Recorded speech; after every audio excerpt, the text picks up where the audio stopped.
First law of motion. Galileo was a famous scientist. One of his main contributions to the scientific world was the study on motion of objects in inclined plane. He found out that a moving object has no external unbalanced force act on it, then there will be no change in velocity. It will be moved with the same velocity throughout. Now we are going to discuss about these observations of Galileo. By observing the motion of objects on an inclined plane, Galileo deduced that objects move with a constant speed when no force acts on them. He observed that when a marble rolls down an inclined plane, its velocity increases. That is, when an object moves from up to down, its velocity increases. In the next chapter, you will learn that marble falls under the unbalanced force of gravity as it rolls down and attains a definite velocity by the time it reaches the bottom. At the bottom level, the force of gravity is small. Its velocity decreases when it climbs up, shown in the figure. That is, when an object moves from down to up, its velocity decreases. Figure C shows a marble resting on an ideal frictionless plane, inclined on both sides. But Galileo did in his experiment, he placed such a two inclined plane in such a way that faced each other. Galileo argued that when the marble is released from left, it would roll down the slope and go up on the opposite side to the same height from which it was released. If the inclinations of the planes on both sides are equal, then the marble will climb the same distance that it covered while rolling down.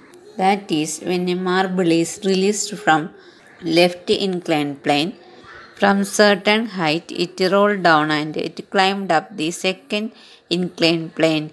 It will reach the same height when the angle of inclination is same. If the angle of inclinations of the planes on both sides are equal, then the marble will climb the same distance that it covered while rolling down. If the angle of inclination of the right side plane were gradually decreased, the marble would travel further distances till it reaches the original height. That is, if we reduce the angle of inclination in the right hand side and here the angle of inclination in the left hand side is greater than the angle of inclination in the right hand side, then what will happen in this case? The marble again roll down and climb up in the right side inclined plane, and even in this case it reaches the same height in that side. Now what is the difference here? The difference here is that it has covered a different distance on both sides. That is, the distance it has covered to reach the same height in the right hand side is greater than the distance it covered by rolling down from the left hand side inclined plane, because the angle of inclinations are different. In the right side is less as compared to the left side, so here the marble rolls up and covers a greater distance in order to reach the same height in the right plane. Now let us decrease the angle of inclination of the right side to a further extent. Then what happens is, in order to reach the same height, this marble covers even a great distance that it has covered before. It has covered further more distance in this case, that is, it has attained to the same height in the right hand side. If the angle of inclination to the right side is further decreased, the marble rolls up and covers a further greater distance in order to reach the same height in the right plane. If the right side plane were ultimately made horizontal, that is, the slope is reduced to zero, the marble would continue to travel forever trying to reach the same height that it was released from. In this case, the marble will roll down in the left-hand plane as usual, but it would roll to the second plane forever, because no matter how long it rolls, it would never reach the same height that it has initially released from. That is, the marble rolls forever in an attempt to reach the same height. The unbalanced forces on the marble in this case are zero. It thus suggests that an unbalanced or external force is required to change the motion of the marble, but no net force is needed to sustain the uniform motion of the marble. In practical situations, it is difficult to achieve a zero unbalanced force. This is because of the presence of the frictional force acting opposite to the direction of motion. Thus, in practice, the marble stops after traveling some distance. The effect of the frictional force may be minimized by using a smooth marble and a smooth plane and providing a lubricant on the tops of the planes. Newton further studied Galileo's ideas on force and motion and presented three fundamental laws that govern the motion of objects.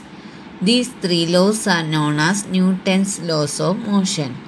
The first law of motion is stated as: an object remains in a state of rest or of uniform motion in a straight line unless compelled to change that state by an applied force. In other words, all objects resist a change in their state of motion. In a quantitative way, the tendency of undisturbed objects to stay at rest or to keep moving with the same velocity is called inertia. This is why the first law of motion is also known as the law of inertia. Inertia is a property of any body to oppose any change in the state of motion or state of rest in whatever state they are existing. Suppose the body is in motion, the body has a tendency to maintain the same state always. Certain experiences that we come across while traveling in a motor car can be explained on the basis of the law of inertia. We tend to remain at rest with respect to the seat until the driver applies a braking force to stop the motor car. With the application of brakes, the car slows down, but our body tends to continue in the same state of motion because of its inertia. A sudden application of brakes may thus cause injury to us by impact or collision with the panels in front. Safety belts are worn to prevent such accidents. Safety belts exert a force on our body to make the forward motion slower. An opposite experience is encountered when we are standing in a bus and the bus begins to move suddenly. Now we tend to fall backwards. This is because the sudden start of the bus brings motion to the bus as well as to our feet in contact with the floor of the bus. But the rest of our body opposes this motion because of its inertia. When a motor car makes a sharp turn at a high speed, we tend to get thrown to one side. This can again be explained on the basis of the law of inertia. We tend to continue in our straight line motion. When an unbalanced force is applied by the engine to change the direction of motion of the motor car, we slip into one side of the seat due to the inertia of our body. The fact that a body will remain at rest unless acted upon by an unbalanced force can be illustrated through the following activities. Activity 9.1. Make a pile of similar carom coins on a table. Attempt a sharp horizontal hit at the bottom of the pile using another carom coin or the striker. If the hit is strong enough, the bottom coin moves out quickly. Once the slowest coin is removed, the inertia of the other coins makes them fall vertically on the table. Activity 9.2. Set a 5 rupees coin on a stiff playing card covering an empty glass tumbler standing on a table as shown in figure.